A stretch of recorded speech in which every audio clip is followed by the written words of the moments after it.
Welcome दोस्तों, आप देख रहे हैं रहस्यमय कहानी आपके प्रिय दीपक कुमार के साथ। तो दोस्तों, इस कहानी आरंभ करने से पहले आप अगर हमारे चैनल को सब्सक्राइब नहीं किया तो कर ले, साथ ही बेल आइकन को भी ज़रूर प्रेस कर ले ताकि आने वाली वीडियो की नोटिफिकेशन आपको जल्दी ही मिल जाए। तो चलिए बढ़ते हैं आज की कहानी की ओर। एक ट्रेन अपनी निर्धारित समय से काफ़ी देर से चल रही थी। कारण था सर्दियों की मौसम में धुंध का अधिक होना, ऊपर से रात का वक्त था।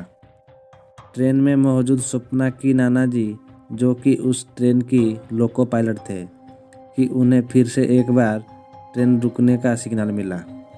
दरअसल आने वाली स्टेशन पर एक ट्रेन सिग्नल ना मिलने के कारण पहले से ही खड़े थी। कुछ देर बाद स्वप्ना जी की नाना जी को वहां से चलने का सिग्नल मिला। तभी उन्होंने ट्रेन की इंजन स्टार्ट किया और चलने से पहले चेतावनी की तरफ से ट्रेन का हॉर्न बजाया, ताकि अगर कोई ट्रेन के आसपास हो या पटरियों पर हो तो वो वहां से हट जाए।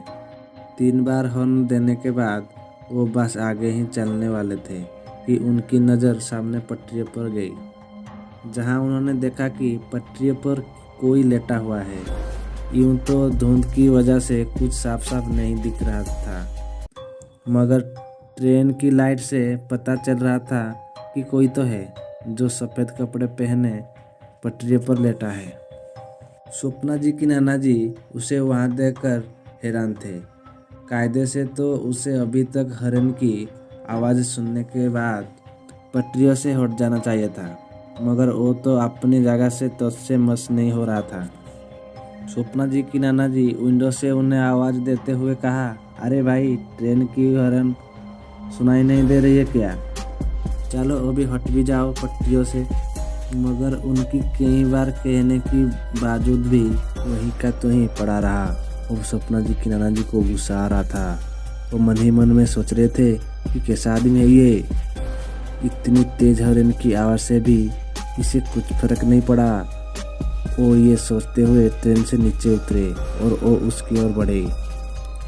जब स्वप्ना की नाना जी उसके करीब पहुंचे तो उन्हें पता चला कि वो एक 15-16 साल का लड़का है। स्वप्ना की नाना जी फिर से वो लड़का से कहा, तुम्हें मेरी ट्रेन ही मिली थी मरने के लिए। ये बोलते हुए स्वप्ना की नाना जी आगे बढ़े ही थे कि वो लड़का एकदम ही खड़ा हो गया। उस लड़के को खड़ा हुए देख स्वप्ना की नाना जी भी एकदम से रुक गए। स्वप्ना की नाना जी अभी उस पर चिल्ला ही रहे थे कि वो लड़का अजीब से चाल में उनकी ओर बढ़ने लगा। पहले तो वो लड़का अपनी मुंडी झुकाए हुए स्वप्ना की नाना जी की ओर बढ़ रहा था। जब वो स्वप्ना की नाना जी के करीब पहुंचा तो वो अपनी मुंडी ऊपर की तो उसकी नज़र सबसे पहले स्वप्ना की नाना जी की गर्दन पर गई। वो लड़का स्वप्ना की नाना जी के गर्दन की ओर घूर ही रहा था। तभी ट्रेन में मौजूद स्वप्ना की नाना जी के सहकर्मियों की चिल्लाने की आवाज़ उन्हें सुनाई दी। जब उन्होंने पीछे मुड़कर देखा तो पाया कि उनके साथी उनके ट्रेन में तुरंत ही वापस आने की कह रहे हैं। साथ ही वो सारे काफ़ी डरे हुए लग रहे थे। स्वप्ना की नाना जी समझ नहीं पा रहे थे कि अचानक ही उनको साथियों को क्या हो गया। उन्होंने उनको साथियों को जवाब देते हुए कहा, हाँ हाँ आता हूँ, पहले से तो इस लड़के को निपट लूँ।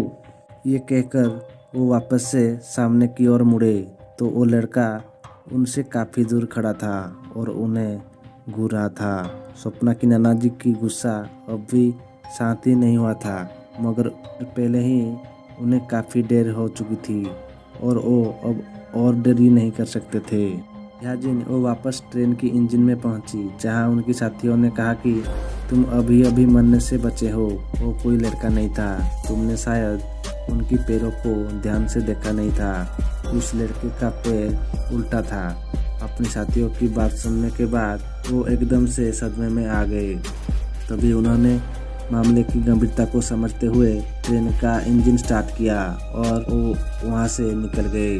मगर रास्ते भर उनके मन में ये ख्याल आ रहा था कि वो तो मुझे कुछ भी कर सकता था।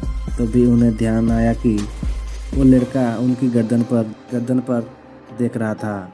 फिर जब उन्होंने अपनी गर्दन पर हाथ फिरा, उन्होंने पाया कि उन्होंने अपने गले में बजरंगबली की एक लॉकेट पहना हुआ है।